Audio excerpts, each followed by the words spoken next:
decide to join us, they can.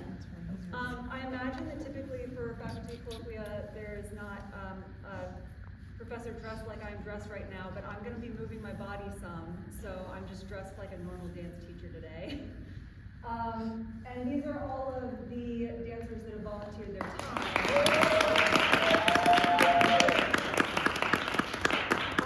They're dancing at the end of this, and dance needs warm bodies. So they're going to be moving around while I speak.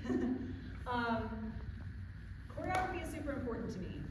And choreography can be dance for dance's sake, is what I like to call it, where you can fully just move your body to the sound of music, and that's perfectly fine and perfectly valid. You watch people in the Disney parades, and you watch people in TV shows, and this is all perfectly valid. The jazz square doesn't invalidate the art of it. But it can also be much more meaningful. And the creation and the process that the choreography comes through instills a lot of that meaning. So, most of you already know me, but I'm Jamie Trial. I am the coordinator of the dance program here, and I am responsible for the MFA in choreography on campus. And so I wanted to share with you, before you watch the piece, a little bit about how the choreography is created, kind of some of the steps that we take to arrive at that place. And at the end, you'll get to watch all of them do a really, really meaningful performance. And a quick thank you to Nick Gwynn, who is lighting it for us. So I left this up here because I actually used this as a marker to show some of the choreography. It's literally just a formation. It might look kind of like X's and O's that coaches use in football.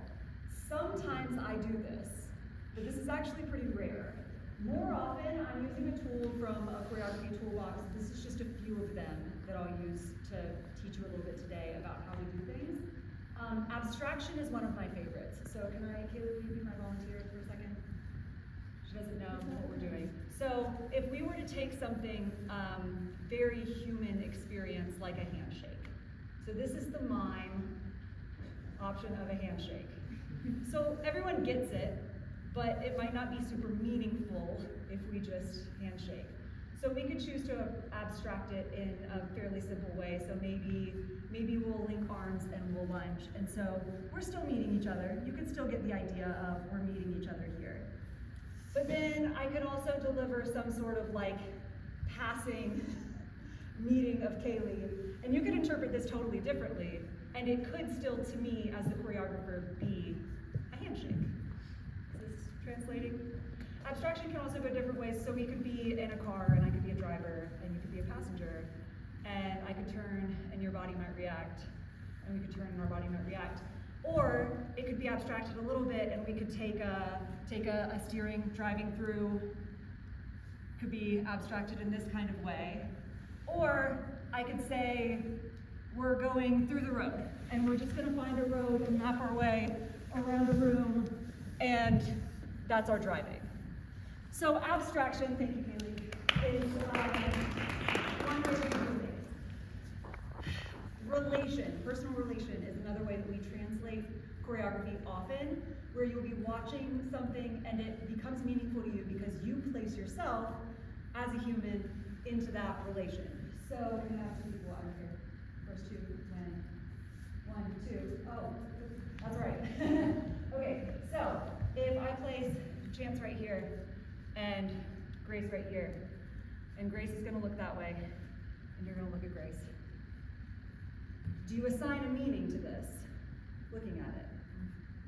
Also, if I have you turn and face directly at each other, you assign a meaning. Face this way, cross your arms. Different meaning. Space and distance. If you come over here, look back that way. You turn, you cross your arms. New meaning, right? So because of our lived human experience, we place meaning on the people that we're watching. Yes? Go and say thank you. And then the physical space that we're in. So depending on the stage, depending on the number of people, depending on if there's a set, this is our makeshift set we're in right now. But the space that you're in can also change how you interpret a thing. So, in this space, as you watch the piece, there is some significant meaning behind how they are using the space. When there's distance between them, or whether they're close together, the facings of them to and from each other, all holds meaning. And how you might interpret it in the audience could still change, but all of it has a significant meaning. And traditionally, if I were to choreograph a piece and present it in this kind of setting, I would make the piece and I wouldn't hold close the result of how you interpret it. Today is going to be a little bit different because I'm going to tell you my interpretation as you go into watching it. So today I'm going to tell you how I used research to create choreography, so you'll be able to watch it through a similar lens of how I created it, knowing that in the future, at the end of the semester, when we do a dance concert, they're going to perform it again, and I'm going to not give the audience a preface, and we may find out that people interpret it differently, or they may take it exactly how I intend it to be, and there's probably a whole range in between those things. So, what we have done, and what I typically do at the undergrad level with choreography class, is we research then create. So we find data points, we find a topic of interest, maybe news articles, and we use those points, whether it's in abstraction, like we did, or finding relation, finding human stories that we can base it off of, and we create choreography. We find music that ties to it, and the music might guide us in some choices that we make. And that is kind of the initial tier of creating choreography that we aim for. At the graduate level, we then move into practices research or somatic research. We're not going to focus a whole lot on today, but I just wanted to touch on it since we do it here at Reinhardt University. Practices research is essentially going into a physical practice in a studio, dancing, using that practice tied to the research that you're doing to find new knowledge. Somatic research is using your somatic experience to find the new knowledge, as in asking your body a question. For instance, we have a graduate student right now that's interested in the impacts of the menstrual cycle and the different phases of the cycle on the creative process.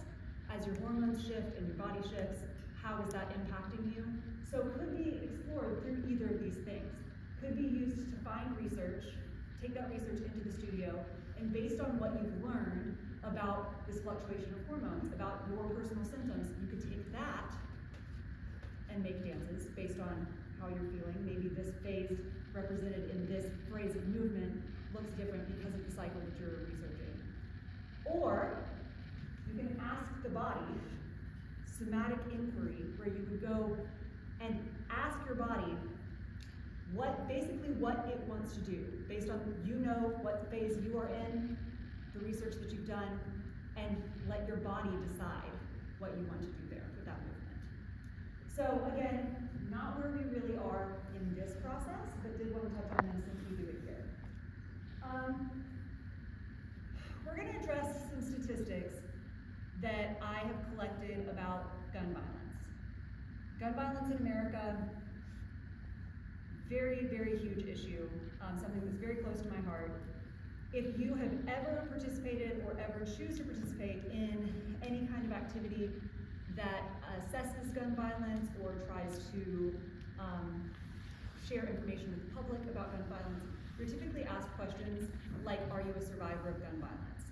And typically, the answer, people only consider themselves a survivor of gun violence if they have personally been attacked in some sort of way.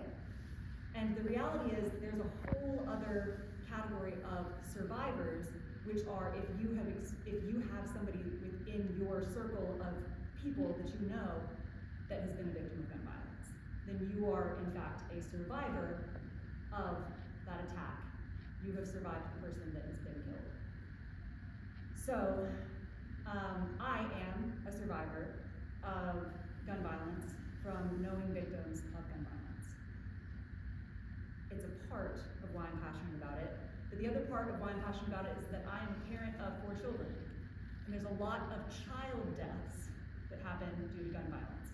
The stats that we're going to pull today, and I will turn this around in a second, but I don't want to give them all away right at once, come from gunviolencearchive.org, so you can look them up, you can research it. But things to know ahead of time is that the stats have to be collected the day of, because there are so many victims of gun violence. So I couldn't prepare this presentation with these stats even yesterday, because there are new numbers that roll in each day. Suicides are not accounted for on the Gun Violence Archive because of how the CDC collects and protects that information for privacy reasons. So the CDC has a record of suicide deaths by guns, but it's the way that data is allocated is just different. So this is primarily looking at shootings that have happened in public spaces and in homes. A mass shooting is anything based on Gun Violence Archive. It's not a universal term, but it's the term that they use for mass shootings, is 4 or more victims, not including the shooter, because often the shooter either kills himself or is killed. So these stats that I'm going to share with you have been collected, have been checked this morning. So as of today, we have had, year-to-date in 2026, 68 mass shootings. This bothers me, not just because there's a lot of deaths, but because they allocate children and teens differently. And I think, I have a child that's 14, and he is still a child. So this feels like, to me, this is feelings, this is not data, but I feel strongly that they're all children, and it should be horrific to all of us that people are unnecessarily and preventably dying. So, children ages 0 to 11, year to date, as of this morning, there have been 85 injured, 37 killed.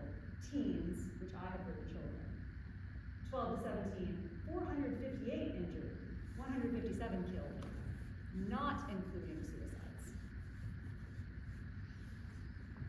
This is harrowing. It's 737 children have been shot in our country this year on record, and this is the number that we can quantify. But it is impossible to quantify the number of people that have been impacted, the number of victims of gun violence, because this is the quantified number. Every one of these children has a family, they have teachers, they have friends. If they were in public spaces, there are other people that may have made it out perfectly fine, but they carry that with them. And so, in my attempt to honor the people that have suffered, whether personally, immediately impacted, or in some other, maybe more distant, but still impacted capacity, we've created this dance. And we've used some real stories. One of the most significant points in history that made me immediately know that this is something that was very close to my heart and something that I cared a great deal about was the Pulse nightclub shooting.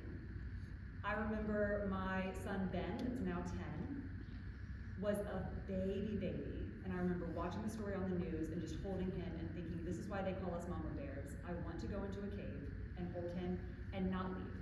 And I just want to protect him so that this kind of thing can never happen to him. I didn't do that. We still go out in public. But that was the moment that I was like, we are all vulnerable. We are all exposed to this, whether we like it or not. So, again, I warned you, I'm going to tell you what you're watching this time, where typically in a dance concert I wouldn't. But in part 1 of this dance, we are giving our ode to Pulse nightclub shooting. So many victims, but rather than watching this as all of these people are in the nightclub, when you see someone taken down, they are the embodiment of the event. So the person is not one person going down, they are the event that happens. So they are embodying many, many deaths. They are embodying a sacrifice of an entire community. The second part of the dance that we'll get to, there's a big shift, you'll know when it is.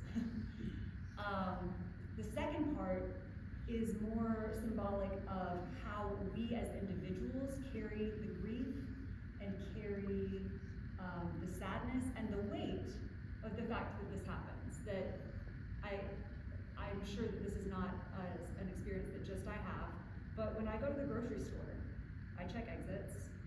When I go to a movie theater, I like to sit at the end of a row and know where the exits are. This is our reality because there have been 68 mass shootings this year. And I bet you haven't heard about 68 of them. They just happen a lot. So, we all carry the grief with us. We all hold in our bodies. Our body holds the grief and the sadness of lives lost that were preventable deaths. And so whether that's something that maybe somebody exposes for the world to see, to say this is really hard, this is a daily struggle, to say this is like a really, really challenging time for me to walk through the day, to walk into the grocery store, to go to the movie theater, to send my kids to school every day.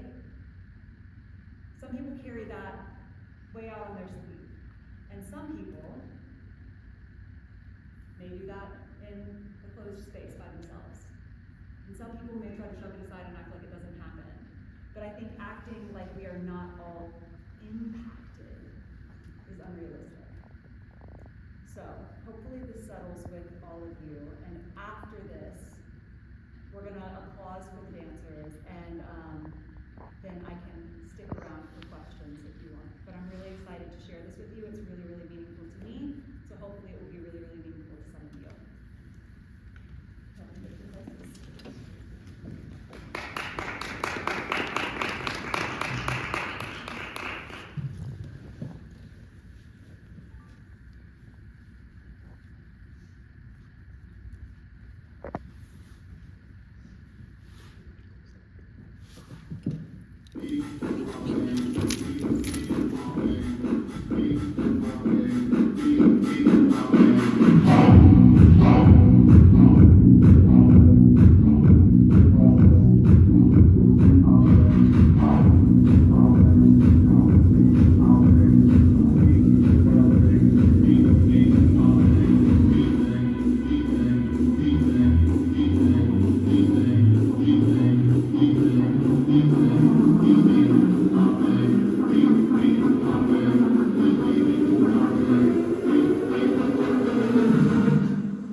that is actually the dancers responding to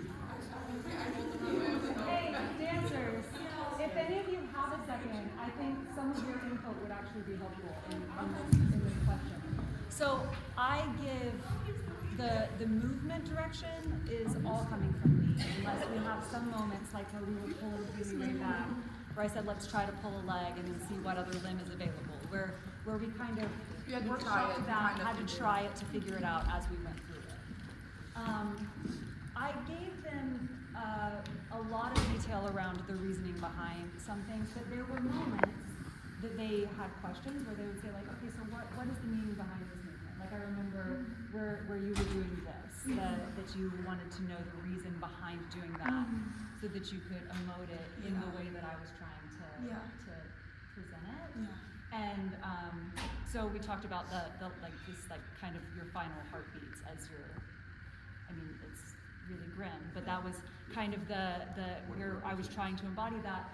But then the second part of the question that Dr. Roberts had was how do you take the ownership of the movement? Is this what you're asking, like how they take the ownership of some of what I've given you, where that crossover is from where it's mine and where it's yours? I mean, you've always really encouraged our own individuality in our dancing. Like it's never like copy paste, even like technique in ballet. It's like what feels good on your body and stuff, like because everyone's different. But like I know yesterday we were going over my solo in the one part, and like sometimes it's just like different arm movement or whatever that makes it feel more personal to me. But even then, like it wasn't, a lot of this was